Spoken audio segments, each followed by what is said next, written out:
evidencias de la resurrección de Jesucristo. Una de las pruebas más grandes de que el cristianismo realmente no es solamente una proposición filosófica o un mito o basado en leyendas o en dogmas, es la resurrección de su fundador, el Hijo de Dios.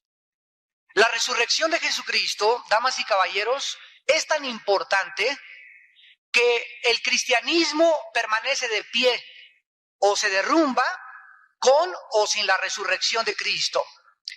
Si el Señor Jesucristo solamente hubiera sido un gran maestro de moral, o un gurú, o un solamente iluminado, y hubiera muerto en la cruz y ahí hubiera quedado absolutamente su filosofía, el cristianismo no podría continuar existiendo. La resurrección de Jesucristo es un hecho absolutamente histórico. Y para que algo pueda tener veracidad, necesitamos nosotros tener un trasfondo histórico que pueda avalar la existencia o los hechos que se han narrado después de 2000 años. Todas las religiones que existen en este mundo están basadas en proposiciones filosóficas menos 3. Solamente 3 religiones de todas las que existen están basadas en 3 personalidades. Tenemos en primer lugar el budismo, que está basada en un hombre llamado Gautama Buda, que murió 500 años antes de Jesucristo, y en su libro Theravada dice así: Buda murió con esa muerte total que no queda nada atrás. Buda, antes de morir, le dijo a sus discípulos: yo no soy la verdad, busquen la verdad, y ni siquiera estoy consciente de que exista Dios. Es asombroso que haya muchas personas que propaguen por ahí el rumor de que todas las religiones llevan a Dios, cuando el budismo es una religión atea. O sea, ni siquiera creía en Dios, su fundador. Tenemos en segundo lugar el judaísmo. Padre del judaísmo fue Abraham. Murió aproximadamente 2000 años antes de Jesucristo y jamás se menciona que haya resucitado. Y tenemos en tercer lugar al Islam, fundada por Mahoma, que murió el 8 de junio del año 632 antes de Jesucristo en la ciudad de Medina. Su tumba de Mahoma continúa siendo visitada todos los años por miles de peregrinos porque saben que ahí continúa en su tumba. Sin embargo, ninguno de estos 3 líderes de las 3 religiones fundadas en personalidades y de las más importantes de la historia jamás dijo que Él era la resurrección y la vida. Si ustedes van a la ciudad de Jerusalén y visitan la tumba de Jesucristo, esa tumba está vacía.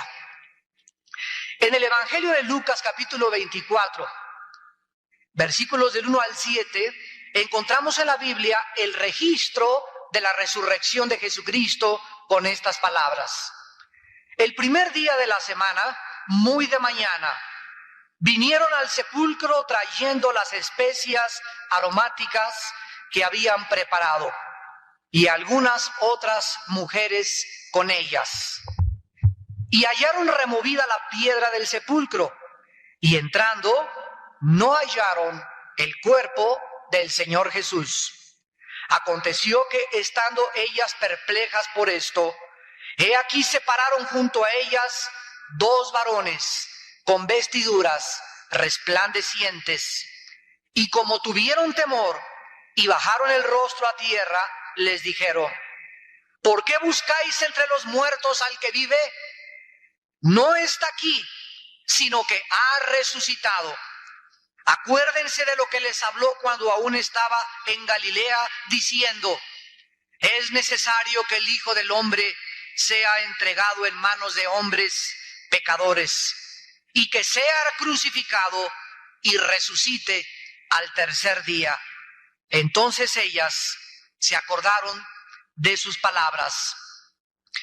Nosotros vemos a través de la historia que la resurrección de Jesucristo es el hecho más sobresaliente de toda la historia humana. Nosotros estamos conscientes que han existido 4 imperios de los más grandes que han podido subsistir y que han podido gobernar casi 2/3 partes de nuestro planeta. Tenemos en primer lugar el imperio babilónico, 600 años aproximadamente antes de Jesucristo. Le siguió el imperio medo-persa, vino el imperio griego con Alejandro el Magno y finalmente se erigió y se levantó el poderoso y el indestructible imperio romano. Las hordas bárbaras no pudieron terminar con el imperio romano. Sin embargo, damas y caballeros, ¿sabían ustedes que la resurrección de Jesucristo es tan importante y tan histórica que fue precisamente la predicación de su resurrección lo que conquistó al imperio romano? Lo que las órdenes y los grupos militares y los soldados no pudieron hacer, lo hizo un mensaje.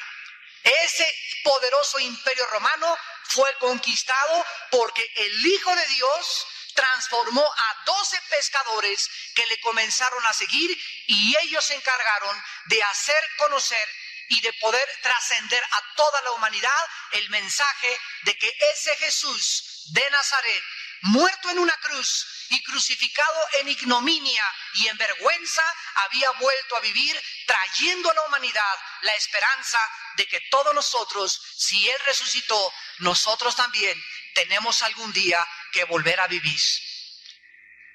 Tenemos en primer lugar los testimonios del primer siglo de nuestra historia, como el de Ignacio, obispo de Antioquía, en el año 115 después de Cristo. Él era natural de Siria, discípulo del apóstol Juan. Fue muerto en el Coliseo romano y destrozado por los leones.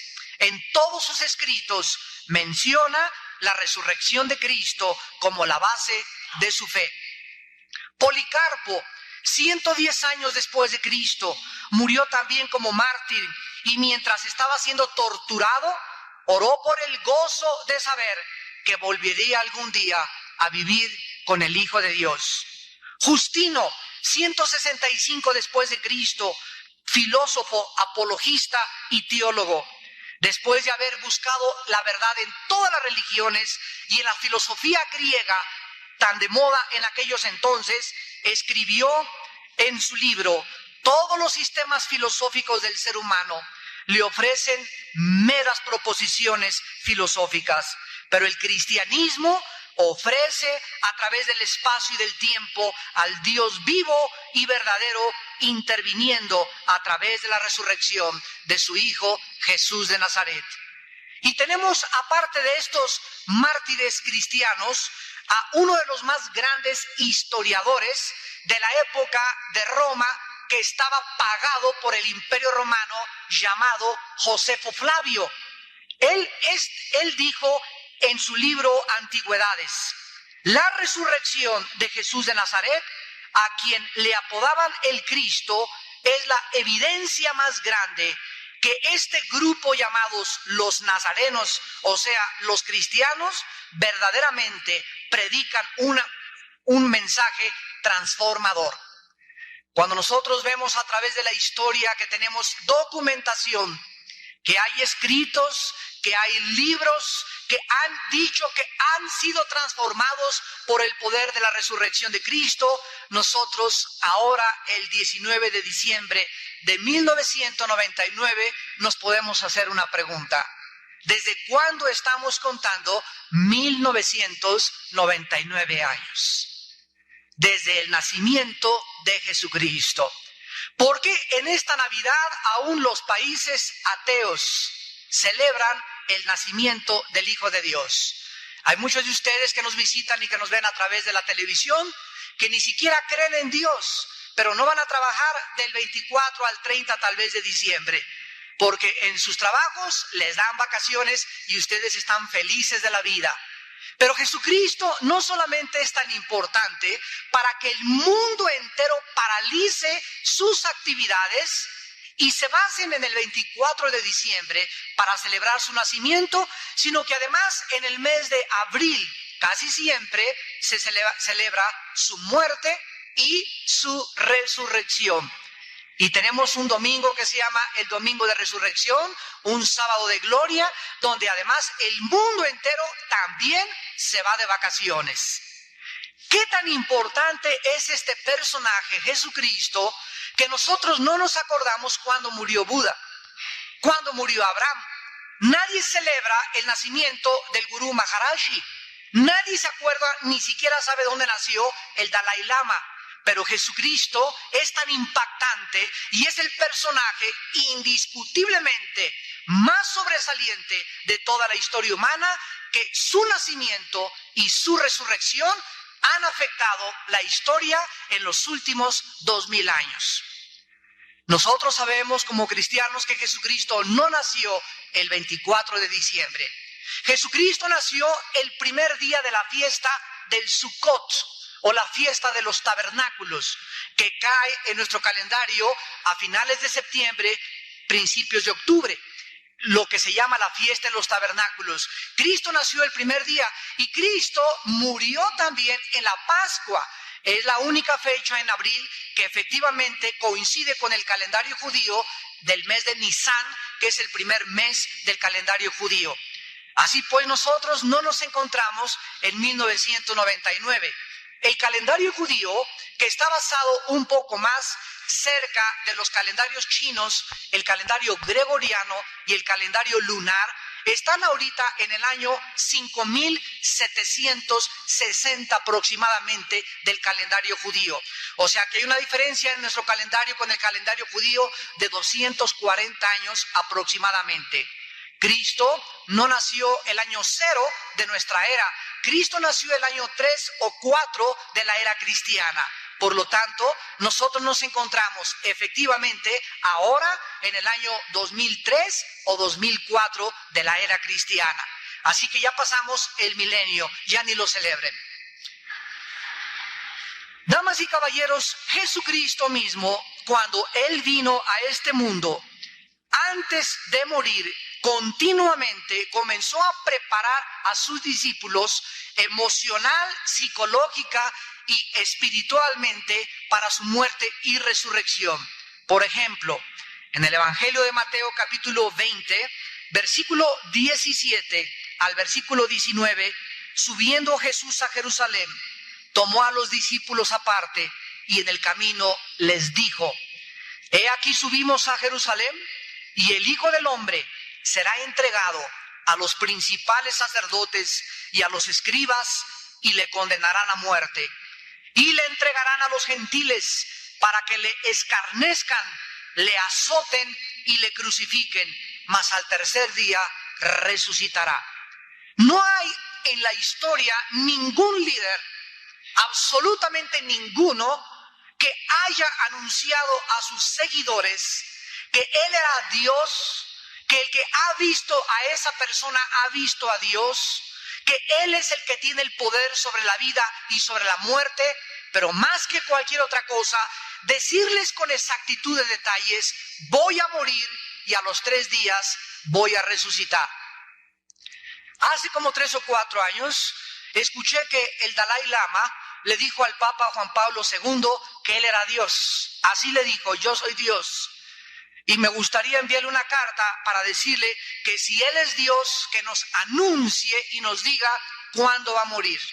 Porque no hay ningún ser humano que sepamos el día de nuestra muerte, ni tampoco escogimos haber nacido. Pero cuando vino Jesucristo, Él dijo: yo sé de dónde vengo y quién soy y a dónde me dirijo.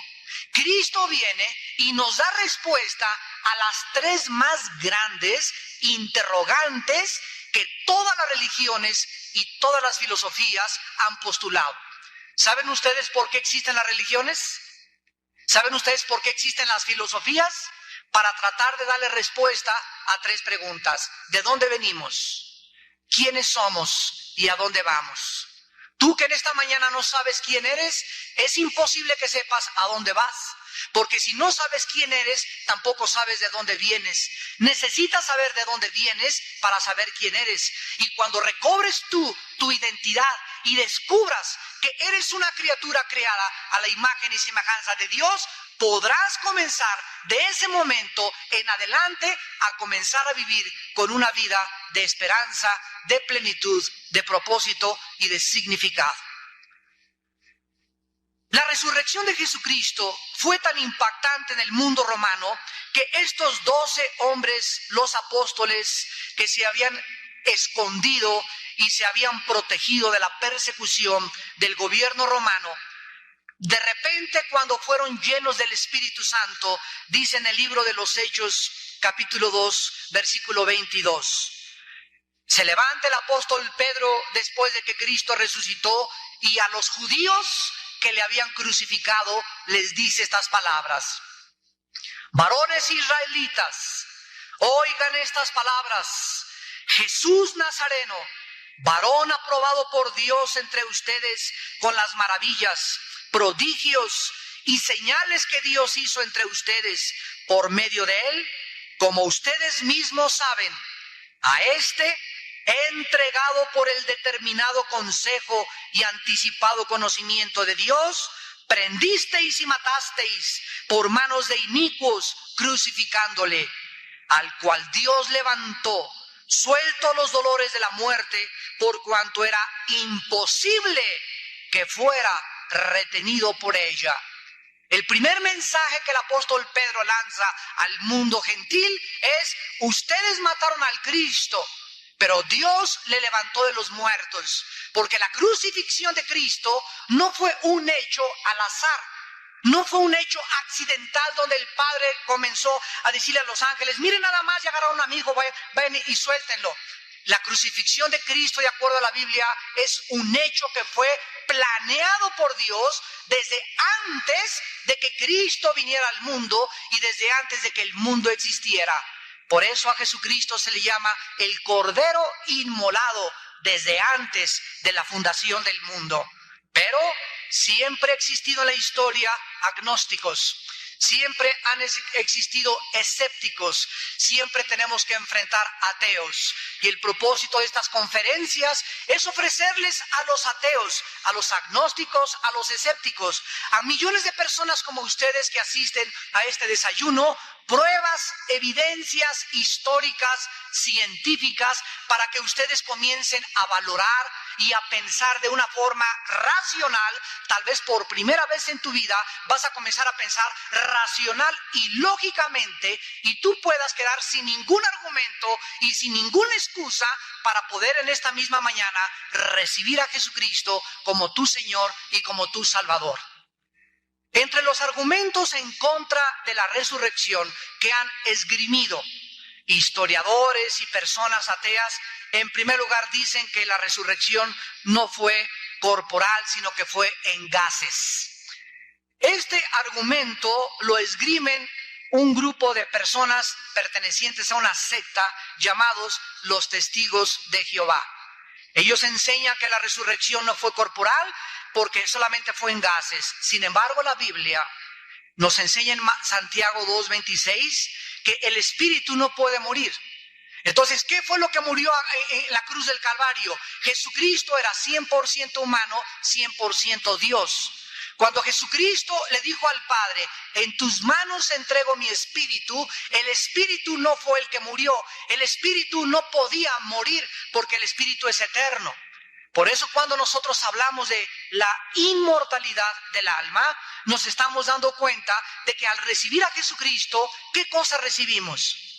Recibimos la vida eterna. O sea, mi espíritu entra en el momento de mi renacimiento espiritual a habitar la eternidad. Mi espíritu ya trasciende el espacio y el tiempo y comienzo ya a pertenecer y a ser y a conocer y a adorar y a servir al Dios que es espíritu. Entonces, cuando yo muera, no morimos nosotros. Los cristianos no podemos morir. Por eso la Biblia no usa el término morir cuando un cristiano se muere, sino el término dormir. Cuando Lázaro estuvo muerto, llegaron los discípulos y le dijeron en Juan 11 a Cristo: mira que tu discípulo está muerto. Y él dijo: él duerme, pero cuando yo vaya, yo le resucitaré.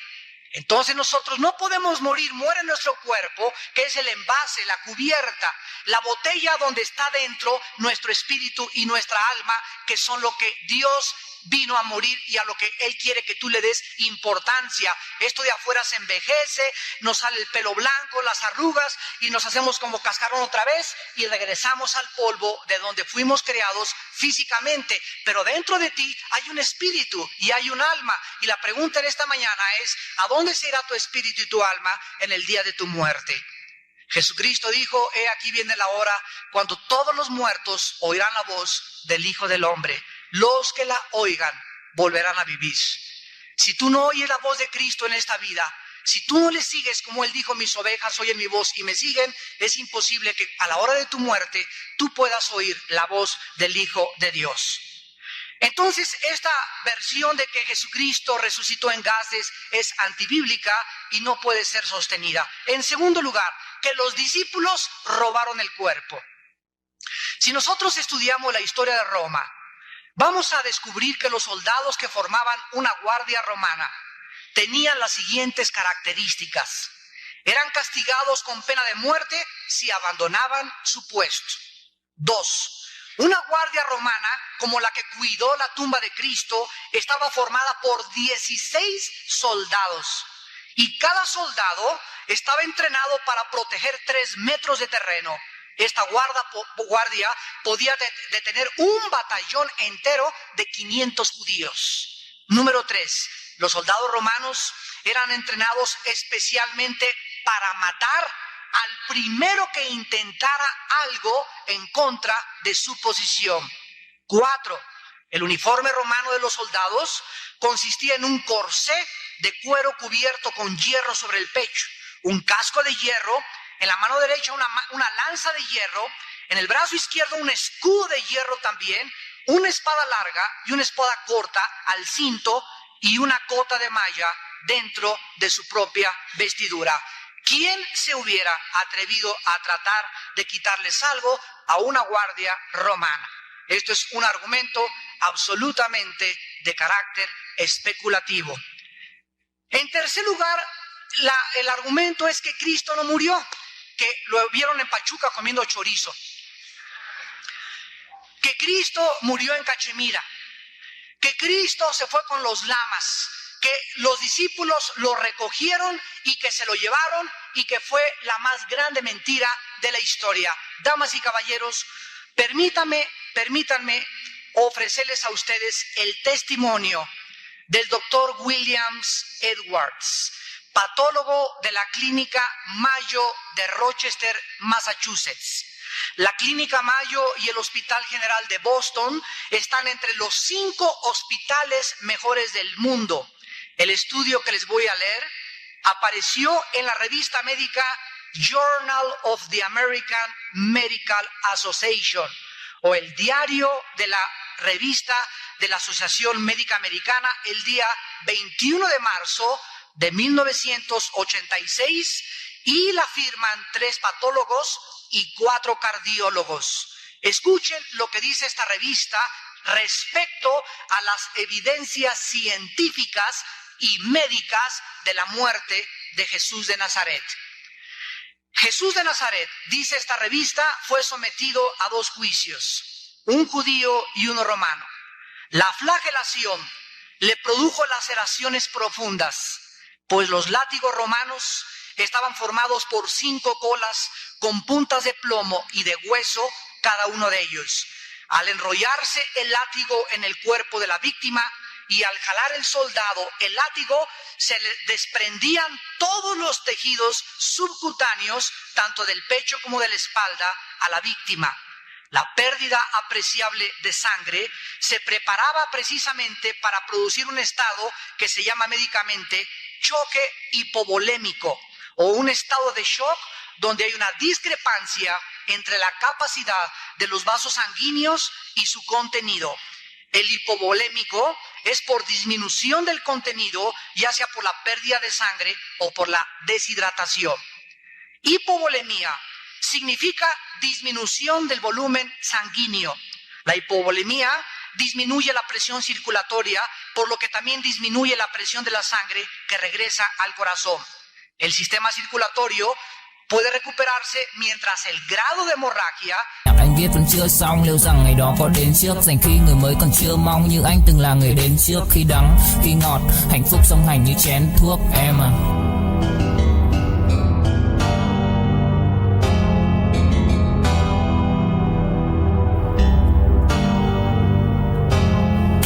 Đầu em lúc nào cũng đơn giản, em ca từ anh chỉ mộc mạc, không cần quá nhiều điều cao siêu, mọi thứ bắt nguồn từ gốc gác, không phải bông đùa hay chốc lát, càng không tự nhiên mà bộc phát, là bao nhiêu ngày tháng suy tư và thể chẳng anh dần hốc hác. Em hâm em ngu si, anh âm thầm như cu ly, chỉ biết yêu em không chủ ý, dù em nhạt nhẽo chẳng thú vị, khóe mắt của em là vũ khí, nhìn em vui vẻ đã đủ cười, không dám. No pase de cierta cifra, pero una vez cruzada esta cifra crítica, bastan unos pocos mililitros para poder establecer la diferencia entre la causa del fallecimiento y de la vida y de la muerte. El efecto fisiopatológico principal de un crucificado era la interferencia en la respiración normal. La interpretación médica moderna de la evidencia histórica indica que Jesús estaba muerto cuando fue bajado de la cruz. Cada herida que recibía un crucificado le producía una intensa agonía y las causas de la muerte podían ser muy numerosas. Los látigos debilitaban al condenado a muerte. La pérdida de la sangre era importante. Le podía causar hipotensión ortostática, o sea que significa una baja de la presión arterial al ponerse de pie en la cruz, o un estado de choque hipovolémico. Cuando la víctima era arrojada sobre la espalda en la cruz, antes de clavarle sus muñecas, sus heridas se abrían nuevamente. Las heridas de los tejidos subcutáneos de la espalda de Jesús fueron restregados contra la madera de la cruz y comenzó a sufrir más dolores intensos, ya que su espalda se comenzaba a contaminar con la tierra sucia de la cruz. Además, cada vez que respiraba, su espalda era frotada dolorosamente contra la madera de la cruz. Cuando los soldados romanos le quitaron el manto a Jesucristo, toda la sangre la tenía coagulada y le fue arrancada casi 3/4 partes de la piel de la espalda. Los brazos de la víctima estaban totalmente estirados y le metían clavos entre el hueso radio y los huesos del carpo. Aunque no produjeron fractura alguna, el daño al periósteo, que es la membrana que cubre los huesos, era muy dolorosa. Los clavos de los pies le atravesaban los huesos del tarso y seguramente le ocasionaban una lesión en los nervios con un dolor indescriptible. El mayor efecto fisiológico de la crucifixión fue la interferencia con la respiración normal. Cuando un crucificado quería exhalar, el cuerpo estaba colgado y tendía a fijarse el tórax en un estado de inspiración. Calambres musculares y hormigueo de los brazos por la posición tan incómoda se agregaban a las molestias de la respiración. Cada movimiento respiratorio era sumamente fatigante, agonizante y excruciante, y eventualmente morían asfixiados. La fractura de los huesos por abajo de las rodillas los llevaban a rápidamente morirse por asfixia, y la muerte por crucifixión era la muerte más dolorosa, más torturante y más sangrienta que ningún ser humano haya podido inventar. Queremos nosotros firmar este documento y decirles en qué consistió científicamente la muerte de Jesús. Dicen los doctores de la clínica Rochester, el corazón está forrado por una membrana transparente llamada el endocardio. Después está la capa muscular propiamente dicha llamada el miocardio, y externamente está forrada por el pericardio, que consta de 2 capas: el pericardio visceral, que está directamente en contacto con el corazón, y el pericardio parietal, que cubre el hueso donde el corazón está situado. Entre las 2 capas del pericardio existe una pequeña cantidad de líquido que sirve como lubricante y facilita los movimientos del corazón. Nosotros leemos en la Biblia que el soldado romano se acercó a Jesucristo y ellos eran expertos en crucifixiones y en determinar cuando una víctima era muerta. El soldado romano atravesó con su lanza el costado de Cristo, y al atravesarle el costado, los evangelios de la Biblia nos dicen que salió una gota de sangre mezclada con agua. Esto, desde el punto de vista cardiológico, es una ruptura postinfarto que puede ocurrir durante las primeras horas después del mismo. La evidencia médica e histórica indica que Jesús, de acuerdo a la gota de sangre y de agua que le salió, murió de la ruptura del pericardio. Él estaba muerto antes de que fuera atravesado su costado con la lanza romana. Y de acuerdo a lo anterior, las afirmaciones de que Jesús no murió en la cruz carecen de apoyo científico. Damas y caballeros, tenemos el testimonio de patólogos, de cardiólogos respecto a la narración de lo que la Biblia nos dice. Pero una de las cosas más asombrosas de esto es que 1000 años antes de que Cristo muriera en la cruz del Calvario, les estoy hablando desde hace 3000 años, de acuerdo a nuestra era. Hace 3000 años, el rey David, en el Salmo 22, escribió proféticamente lo que los cardiólogos, pongan atención, 3000 años después verifican y certifican científicamente. 3000 años antes se nos muestra de qué iba a morir Cristo. A mí me encanta preguntarle a muchos de mis estudiantes, díganme, ¿cuáles fueron las causas por las que mataron a Jesucristo? Ya lo sabemos que fueron nuestros pecados, pero médica y científicamente, ¿qué fue lo que produjo en Cristo su muerte? Ya leímos que los médicos dicen que la mayor parte de las veces morían asfixiados. La posición del tórax era tan incómoda que morían de asfixia a las pocas horas, pero Cristo no murió de asfixia. La Biblia nos deja el registro que cuando Juan se acercó a ver, cuando el soldado romano le atravesó el costado, él arrojó una gota mezclada de agua con sangre. Miren lo que dice el Salmo 22. Dios mío, ¿por qué me has desamparado? El Salmo 22, damas y caballeros, comienza pronunciando las palabras que 1000 años después Cristo iba a pronunciar en la cruz. Y cuando Jesús colgaba en la cruz del Calvario, Él gritó, Dios mío, lama sabactani. Dios mío, ¿por qué me has abandonado?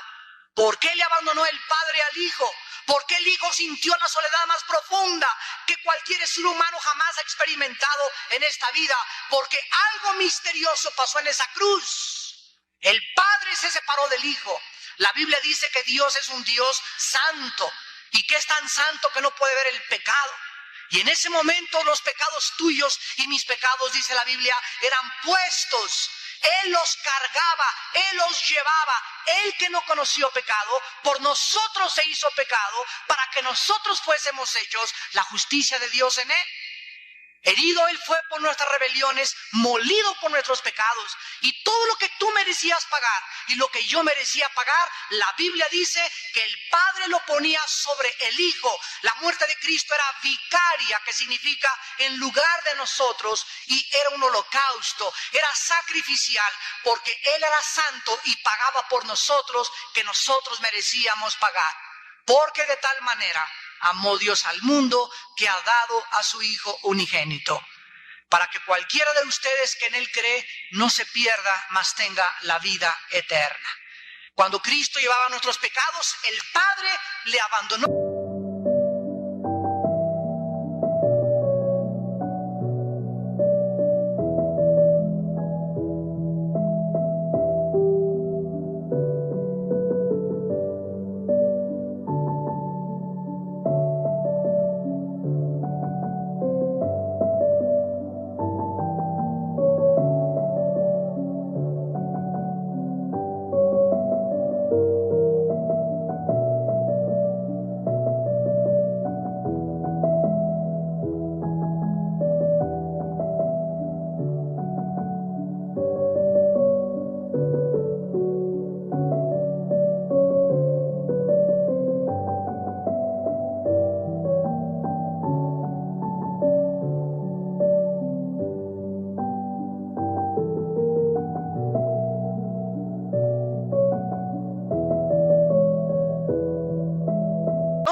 y el Hijo murió solo, abandonado, sin sus amigos y sus discípulos, nadie absolutamente. Ahí estaba el Hijo de Dios entre el cielo y la tierra, llevando a cabo la obra más misteriosa del universo, la muerte por nuestros pecados mediante la sangre derramada en su cruz. Dice el Salmo 22 en el versículo 14, continúa David escribiendo proféticamente: he sido derramado como aguas. Mis huesos se descoyuntaron y mi corazón, pongan atención en esta frase, mi corazón fue como cera, derritiéndose en medio de mis entrañas. Los cardiólogos, acabamos de escuchar, nos dicen que Jesucristo tuvo una ruptura del pericardio, la capa que cubre el corazón. Y 1000 años antes de que él muriera, 3000 años de nuestra era, se escribió que el corazón se le derritió, se le rompió. Cristo murió de dolor. El dolor moral fue lo que mató a Cristo. Cuando nuestros pecados fueron puestos por Él, el pecado fue el dolor tan intenso de los millones de pecados de aquellos que algún día le seguiríamos, fue lo que le quitó la vida, porque la paga del pecado es la muerte. Romanos 6:23, mas el regalo de Dios es vida eterna en Cristo Jesús. Cristo murió de dolor. Pocas personas han muerto de dolor. Mueres de cáncer, mueres de sida, mueres de muchas cosas, pero de dolor, bajo los excruciantes dolores de una cruz. Es increíble la exactitud, la veracidad científica de la Biblia. Ningún otro libro jamás, vuelvo a repetir, contiene estas asombrosas evidencias para que los que están buscando un propósito en esta vida, para los que estén diciendo en esta vida, ¿quién es la luz? De tantas filosofías, ¿quién es la verdad? De tantas religiones, ¿cuál es la verdadera? Bueno, pues vamos a buscar y escudriñar y encontrar y a descubrir las evidencias asombrosas de la Biblia, la palabra de Dios. No solamente se dice la palabra de Dios porque es un libro sagrado, sino porque es el único libro en la historia de la humanidad que contiene los registros más antiguos de historia, de geografía, de arqueología, de paleontología. Es el único libro que nos ofrece científicamente evidencias que la ciencia ha descubierto miles de años después. 2300 años antes que Galileo Galilei descubriera que la Tierra era redonda, en Isaías 40:22 ya estaba escrito 2300 años que la Tierra era un círculo.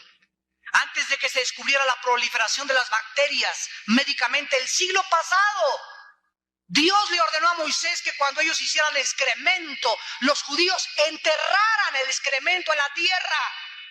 ¿Cómo podía saber Moisés que el excremento que quedaba en la superficie de la tierra podía ser un foco de infección?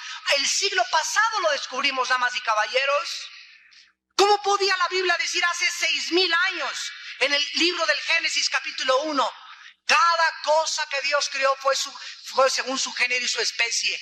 En 1860, Mendelssohn, un científico genetista, comenzó a hacer experimentos con chícharos y comenzaron a descubrir los principios elementales de que efectivamente un esperma de chango produce changos. Los aminoácidos que forman los músculos de los animales es imposible que puedan formarse o puedan cambiarse una mutación a músculos humanos. Que el esperma del ser humano produce seres humanos. De una jirafa nacen jirafas, no nacen rinocerontes. Que en la semilla de una manzana se encuentra el código genético hereditario que contiene la información para que cuando se siembre una semilla de manzana, crezca una manzana y no una papaya.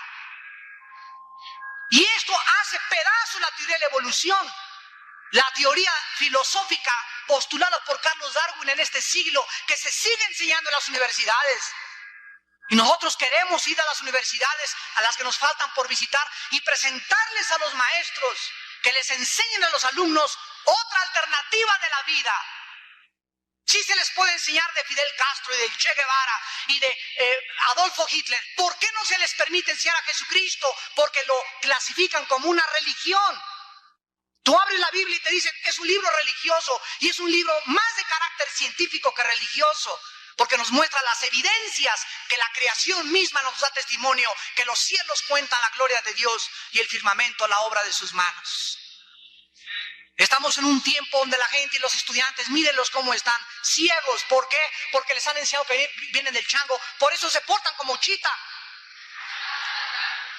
Los jóvenes no tienen ningún propósito en su vida, no tienen ningunos valores. Los líderes están derrumbándose delante de sus ojos, políticamente, económicamente. Ahí está nuestra gran ciencia y siglo de tecnología del siglo XX. Estamos por acabar el siglo, están temblando las computadoras del mundo, los sistemas, las compañías, los bancos. ¿Por qué? Por un error de programación en las computadoras por 2 dígitos que hace 40 años por ahorrarse no los quisieron poner, y ahora temen que al entrar el año 2000 o las primeras 2 semanas de enero venga un desbalance a nivel internacional, económico, político y sociológico. Ahí está nuestra tecnología. Dios nos mueve el tapete y nos recuerda que no somos dioses. Hay un Dios en el cielo que levantó a su Hijo de entre los muertos y nos manda a que nos arrepintamos de nuestros pecados, que regresemos a Él, que si quieren encontrar evidencias de cualquier disciplina filosófica, las vas a encontrar en la Biblia, en la palabra de Dios. Es increíble que analizando la vida de estos seguidores de Cristo hayan podido ser cambiados de cobardes a valientes, hayan podido conquistar un imperio que por más de 350 años los persiguió y los echaron al Coliseo y los quemaron vivos y les arrancaron la piel, les arrancaban las uñas con pinzas calientes, les arrancaban el pelo y les cortaban con un cuchillo. ¿Y todo por qué? Porque ellos decían que Jesucristo había vuelto a vivir. Dice la historia que cuando Policarpo moría en la hoguera, se acercó el centurión y le dijo: oye, Policarpo, ¿qué no sabes que todo el mundo está contra ti? Confiesa que el César es Dios y te perdonamos la vida. Y Policarpo contestó: he servido más de 85 años a mi Señor y a mi Salvador. ¿Cómo podría ser posible que a la hora de la muerte le pudiera negar? Y los cristianos del siglo XX que duermen en camas de seda, que están hechos de mermelada, que por cualquier cosita ya comienzan a llorar, ya comienzan a temblar, entre ellos peleándose y comenzando a levantarse en guerra unos contra otros, cuando se nos olvida que el que quiere seguir a Jesucristo tiene que negarse a sí mismo, cargar una cruz y seguir a Jesús antes de que tú puedas llamarte hijo de Dios. Thomas Arnold, profesor de historia de la Universidad de Rugby y Oxford, considerado el más grande historiador de esta época, dijo en su libro Sermones sobre la vida cristiana: phúc đâu cần chỉ cho phút bắt đầu, nhớ đến cái lúc còn gió sương vơi đầy, nhớ hình bóng người nào đó vương nơi này, trong vài khoảnh khắc mong có được đôi tay ấy cổ lau đi bầm ly khi nào thưởng hơi cay, xa một người và bước qua cuộc đời không phải xa đi vĩnh viễn mà chúng ta chỉ tạm chịu lấy đau, kiếp này mau tìm đợi nhau, kiếp này sau đừng về nơi hoàng tuyển vẫn có hoa đỉnh ạ.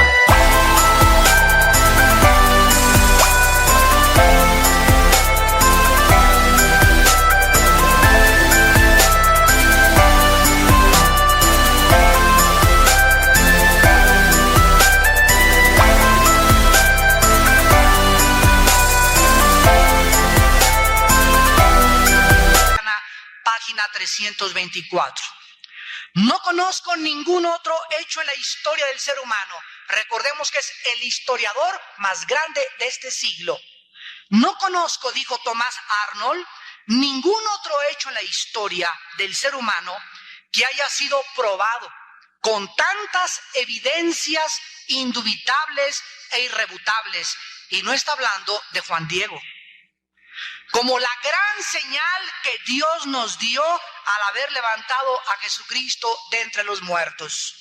Simon Greenleaf fundó y desarrolló la Escuela de Leyes en la Universidad de Harvard, en la ciudad de Boston, y una de las mentes más brillantes de la jurisprudencia en los Estados Unidos y a nivel internacional, escribió en su libro un examen sobre el testimonio de los 4 evangelios, volumen 1 al 3 del reglamento de evidencias administradas en las Cortes de Justicia, y dijo estas palabras: era imposible que los apóstoles hubieran podido escribir y persistir y entregar sus vidas al enseñar estas verdades que enseñaban que Jesús, el que había nacido en Belén de Judea, era realmente el Hijo de Dios y que había vuelto a vivir de entre los muertos.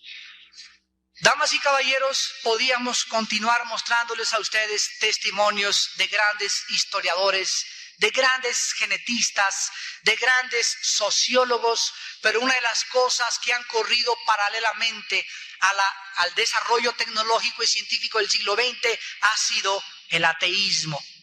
¿Saben ustedes, quiero terminar con esto, cuáles son las 4 mentes que han influido en las mentes de nuestros hijos, en tu mente y en mi mente? Antes de que yo conociera la Biblia, estos 4 hombres son los 4 filósofos del siglo XX y los que han influido en la historia, en las universidades, en las facultades de economía, en las facultades de psicología, en el mundo social, en el mundo político. Son los 4 hombres que más daño han causado a nuestra historia y a nuestra propia vida. El primero de ellos, Carlos Darwin, postulando el origen de las especies. El segundo, Sigmund Freud, diciendo que el problema no es espiritual, es de carácter mental y de la psique. Carlos Marx, postulando su dialéctica materialista.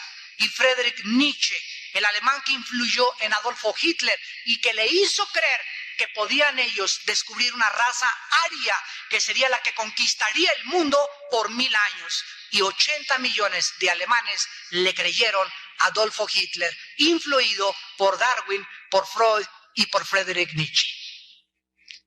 Y estas mentes no han podido ser contrarrestadas y son ideas filosóficas destructivas, como dice la palabra de Dios. Pero la Biblia refuta argumentos, llevando cautivo todo pensamiento a la obediencia a Cristo Jesús.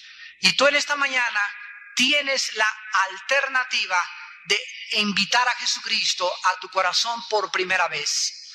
Jesucristo es tan importante y la resurrección cambió la historia que el apóstol Pablo dice en su primera carta a los Corintios, versículo 12. Pero si se predica de Cristo, que resucitó de los muertos, como dicen algunos entre ustedes, que no hay resurrección de muertos, porque si no hay resurrección de muertos, tampoco Cristo resucitó. Y si Cristo no resucitó, vana es entonces nuestra predicación, vana es también nuestra fe. La fe cristiana no está basada en dogmas. La fe cristiana no está basada en hechos que tengo que creer a fuerza. La fe cristiana no está basada en proposiciones filosóficas. La fe cristiana no está basada en liturgias, en ceremonias o en sacrificios. La fe cristiana está basada en la resurrección del Hijo de Dios.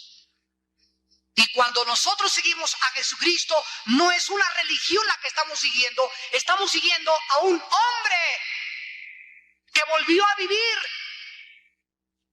Tú puedes ser católico, puedes ser protestante, puedes tener una religión y no seguir a Jesús.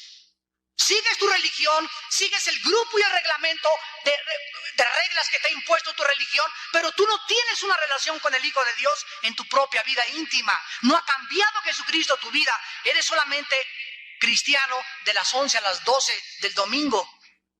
Pero mientras este mensaje y la vida de Jesús resucitada no entre a tu vida y cambie y transforme tus pensamientos, tu corazón, tu meta, tu dirección en la vida, no puedes llamarte realmente que tienes la vida eterna. Jesús dijo, ancha es la puerta y el camino que conduce a la perdición, y la mayor parte de los hombres van por esta puerta. Miren ustedes, acabamos de escuchar el testimonio de un gran deportista, pero vemos los periódicos, los deportistas lo retratan ahora con mujeres de la vida galante. Borrachos a las 5 de la mañana, uno acaba de perder su pierna desgraciadamente por andar a las 4 de la mañana con personas alcoholizadas. No hay un ejemplo en el deportivismo, ya se está perdiendo todas estas cosas. Jugadores como Marcelino Bernal ya no los hay, que tengan una carrera y una trayectoria, una vida limpia y transparente delante de la gente, ya no la hay.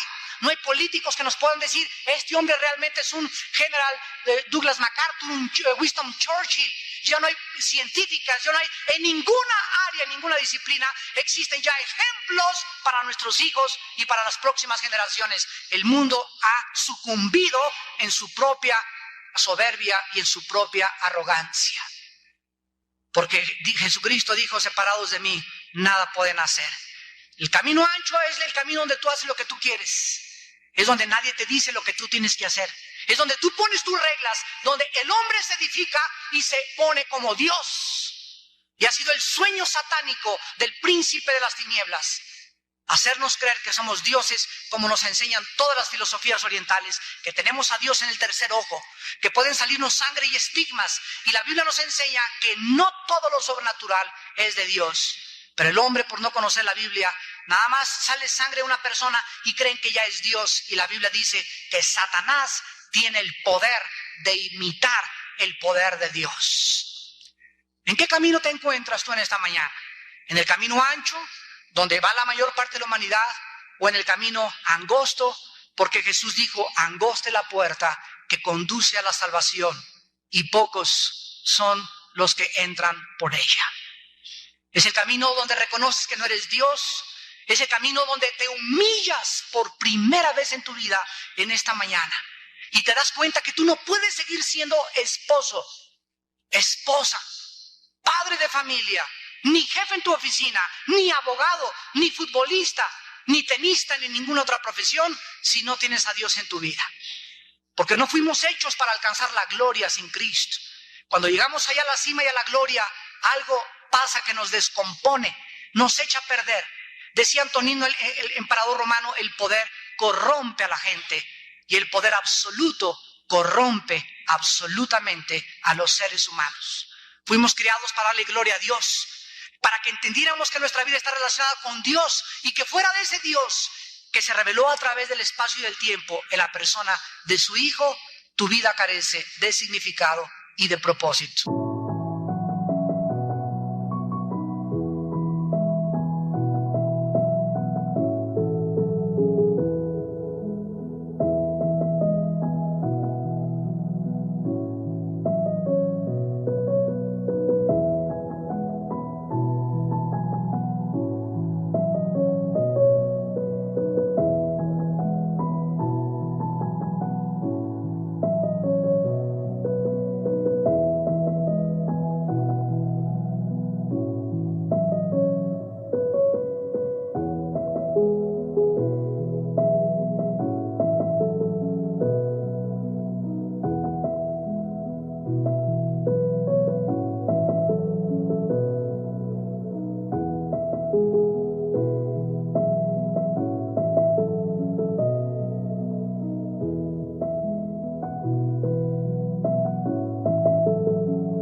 En esta mañana no ha sido una coincidencia que hayas venido a escuchar esta conferencia. Dios te trajo en su infinito amor y misericordia, porque dice Dios, te he amado con amor eterno. Por eso te prolongué mi misericordia. Pero Dios te manda que te arrepientas en este momento. Que vengas a la cruz de Cristo, que le recibas en tu corazón como tu Señor y como tu Salvador. Y que cuando salgas por esta puerta, en esta mañana, tu vida comience a ser transformada por toda la eternidad. Les pido por unos segundos que inclinen su cabeza.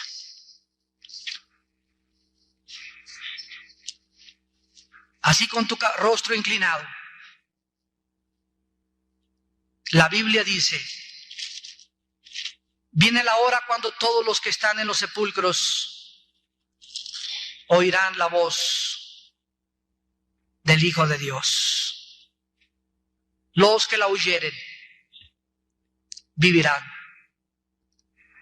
Porque como el Padre tiene vida en sí mismo, ha dado también al Hijo tener vida en sí mismo y le dio también autoridad de hacer juicio, por cuanto es el Hijo del Hombre.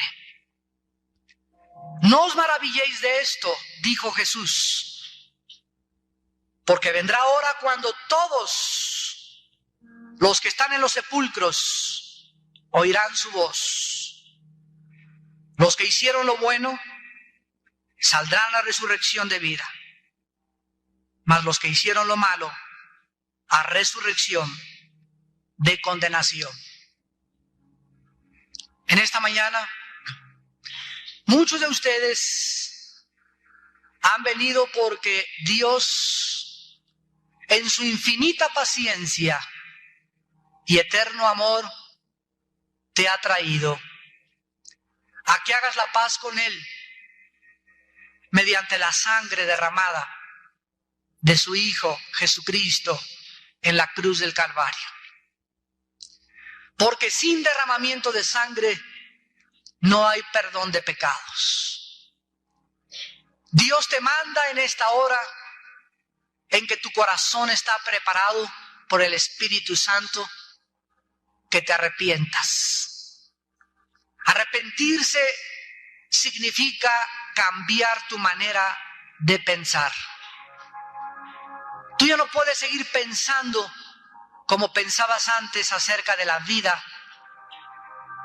y de la resurrección y del futuro que tiene la humanidad. Arrepentirse es cambiar tu manera de pensar respecto a Dios. Es reconocer que si no lo haces, Dios es justo y Dios tiene que castigar el pecado. Pero por su amor en la cruz nos ofrece buenas noticias y nos dice esta mañana que no tenemos por qué pagar nuestros pecados cuando muramos en el infierno, sino que alguien ya pagó por ellos y esa persona es su santo Hijo Jesucristo. Y si tú te pones de acuerdo con Dios, invitándole a tu vida en este instante y a tu corazón, pidiéndole perdón por tu vida pasada y pidiéndole la ayuda que Él te quiere dar sobrenaturalmente para cambiar de vida, dile a Dios, ahí desde tu lugar, en el silencio de tu alma, estas palabras: Señor mío y Dios mío, reconozco que he pecado contra ti, que mi vida no tiene propósito ni significado sin ti. Creo con todo mi corazón que tu santo Hijo Jesús abrió sus manos en una cruz y sufrió indecibles dolores y derramó su sangre para perdonarme todos mis pecados. Ahora me arrepiento de todos ellos y te pido, Hijo de Dios, que en este instante entres a mi corazón como mi Señor y mi Salvador. Creo que tú eres el Hijo de Dios, el Mesías y el único que puede cambiar y transformar mi vida, perdonar mis pecados y darme la vida eterna. Te doy las gracias